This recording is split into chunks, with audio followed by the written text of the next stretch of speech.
वही हुआ जिसका इजराइल को डर था। इजराइली वजीर आजम का बयान सामने आ चुका है। पाकिस्तान, सऊदी अरब और तुर्किया के जॉइंट डिफेंस एग्रीमेंट के बाद सिर्फ यही नहीं बल्कि 90,000 आर्मर्ड व्हीकल्स, 34 सबमरीन्स, 1,000 के करीब फाइटर जेट्स, 7,000 के करीब टैंक्स, 20 लाख की फौज इस वक्त तैयार हो चुकी है मुस्लिम उम्मा के तहफ़्फ़ुज़ के लिए। ये वो एग्रीमेंट है जिस एग्रीमेंट से वाज़े तौर पर दुश्मनाने इस्लाम, दुश्मनाने पाकिस्तान, दुश्मनाने सऊदी अरब और दुश्मनाने तुर्किया अब बचने वाले नहीं है। छिपने की जगह उनको नहीं मिलेगी। इस एग्रीमेंट के अंदर कौन सी अहम शिकें हैं, कौन से अहम नुकात हैं जो कि गेम चेंजर साबित हो सकते हैं, उस पर आज की इस वीडियो में हम बात करेंगे। ईरान भी बहुत जल्द पाकिस्तान का दौरा करने वाला है। ईरानी वजीर खारजा अब्बास अराग़ची पाकिस्तान आएंगे।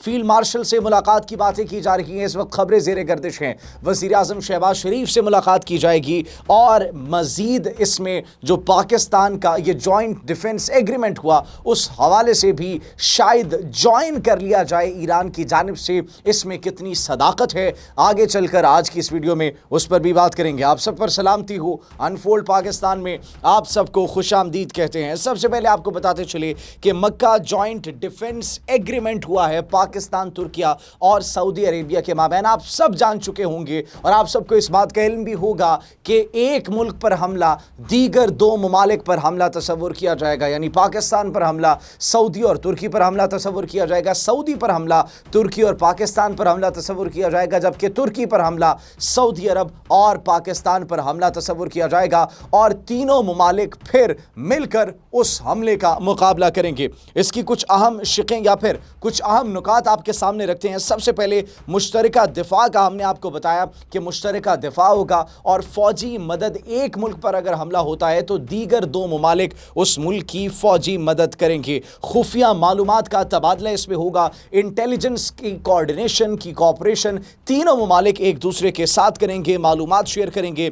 मुश्तरका तौर पर फौजी मशक़ें भी होंगी। जदीद टेक्नोलॉजी एक दूसरे के साथ ट्रांसफ़र की जाएगी और जदीद टेक्नोलॉजी का तीनों ममालिक की जानिब से इस्तेमाल किया जाएगा। हर मुल्क का अपना बड़ा एक इंपॉर्टेंट किरदार है। सऊदी अरब के किरदार की बात की जाए तो इकोनॉमिकली वो स्ट्रांग है, मालियाती फंड्स, सरमायाकारी और तेल और तवानाई की ताकत फराहम करेगा वो। और इसके साथ साथ तुर्की अपने जदीद तरीन हथियार, जिस तरीके से हमारी नेवल डील्स उनके साथ चल रही हैं, जिस तरीके से हमारी उनके साथ कुछ ड्रोन्स की प्रोडक्शन की डील्स भी हैं, तो वो ड्रोन्स बड़े अच्छे मैन्युफैक्चर करते हैं, उनको वो नेवल एयरक्राफ्ट्स बड़े अच्छे जो है वो डेवलप करते हैं। 5th जनरेशन का स्टेल्थ फाइटर जेट कान, इसकी भी डील हमारी उनके साथ मौजूद है। और सबसे इंपॉर्टेंट, पाकिस्तान अपनी मजबूत और तजर्बाकार फौज और इसके साथ साथ जो पाकिस्तान के पास एक न्यूक्लियर अम्ब्रेला है, अब वो न्यूक्लियर अम्ब्रेला तुर्किया और सऊदी अरब दोनों पर आ चुका है, क्योंकि पाकिस्तान दुनिया की पहली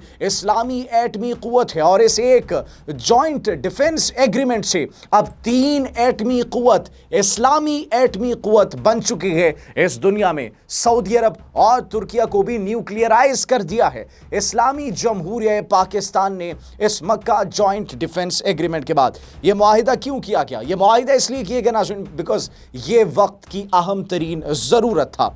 मिडल ईस्ट के अंदर हमने देखा कि खलीजी ममालिक हमलों से महफूज नहीं रहे। वो अमेरिका जो कि उनके मफादात के तहफ़्फ़ुज़ का वादा करता था, वो अपना दिफा नहीं कर सका, तो फिर खलीजी ममालिक का दिफा कैसे करेगा?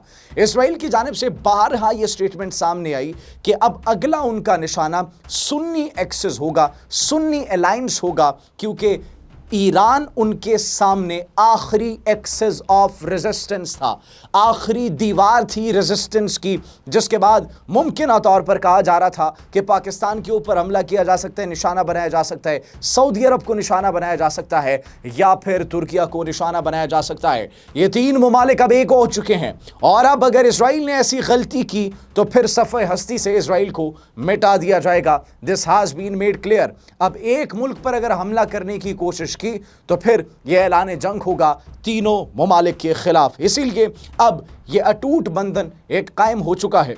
अब अगर इसको सिंपल टर्म्स में समझने की कोशिश करें कि एक्चुअली यह मक्का एग्रीमेंट की समरी क्या है, तो 170 से ज़ायद न्यूक्लियर वॉरहेड्स, G20 की मेंबरशिप, ओपेक की leadership, NATO membership or one of the NATO's largest armies, total economy with the size of $3 trillion, 1,000 fighter jets, 2 million 20 lakh की फौज, 90,000 armoured vehicles, 7,000 tanks, 34 submarines, 500 combat और naval platforms, 4 million square kilometre का total surface area और बहुत जल्द 5th generation के stealth fighter jets. This is the summary of Makkah Joint Defense Agreement between Pakistan, Saudi Arabia and Turkey. अब Israel का response सामने आ चुका है. इजरायली वजीर आजम के खदशात ठीक साबित हुए हैं, उनका खौफ व हिरास ठीक साबित हुआ है, क्योंकि इस मक्का जॉइंट डिफेंस एग्रीमेंट की उन्होंने पहले भी बात की थी कि ऐसा नहीं होना चाहिए. पाकिस्तान हमारे लिए ख़तरा है. अब पाकिस्तान उनके लिए एक और बड़ा ख़तरा बन चुका है इस अलायंस के बाद. हुआ क्या नाज़रीन, farmer Israeli PM Naftali Bennett वो ये कहते हैं कि तुर्की जो है वो सऊदी अरब के साथ मिलकर और पाकिस्तान के साथ मिलकर ये जो अलायंस बना रहा है, ये हमारा इस खित्ते से असर व रसूख ख़त्म करने के लिए बनाया जा रहा है, ये हमारे इन्फ्लुएंस को ख़त्म करने के लिए बनाया जा रहा है. उन्होंने कहा कि हमें इससे बहुत ज़्यादा नुकसान होगा. और अभी नाज़रीन अगर देखा जाए तो वाकई में इस वक्त जो वो चौधराहट कायम करने की कोशिश कर रहे थे, अब उनके सामने एक दीवार बन चुकी है ये अलायंस. सिर्फ 2 ऐसे लोग हैं जो कि इस वक्त शदीद चीखों पुकार कर रहे हैं, जिनको ये डिफेंस एग्रीमेंट बिल्कुल भी हजम नहीं हो रहा. ये Mecca joint defence agreement, the first one is Israel और दूसरा उनको फदरलैंड कहने वाला भारत. अब इस डिफेंस एग्रीमेंट के बाद एक और बड़ी नाज़रीन इंपॉर्टेंट खबर सामने आई है. अल-मायदीन के मुताबिक अल-मायदीन में ये खबर शाये हुई है कि वज़ीर ख़ारजा अब्बास इराक़ची बहुत जल्द पाकिस्तान का दौरा कर सकते हैं और मुमकिन तौर पर 24 से 48 घंटों में ये दौरा हो सकता है.